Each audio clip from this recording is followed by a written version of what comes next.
How to enable dark mode on TradingView.com, presented to you by Simply How To. This tutorial, I will tell you exactly how to do that, and I will do this tutorial on Edge browser.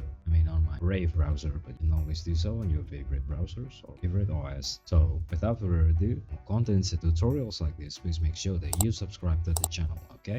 Here we go. First off, head to TradingView.com, and from there just choose chart. Now as you can see that I'm viewing Netflix's chart declining sharply as of today, and to enable dark mode for your eye comfort at night, you are viewing this at night just like I do currently, and all you can do is just tick this box from the three stripes button on the top left, choose dark color theme, click it on.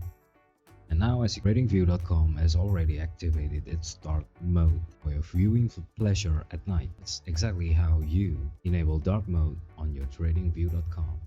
As always, for more contents and tutorials like this, please make sure that you subscribe, like and comment down to our channel. If you have any suggestions or any topics that you wanted us simply how to cover, then please do not hesitate, put it down on the comment section down below. Cheers, and I hope it helps you to take care.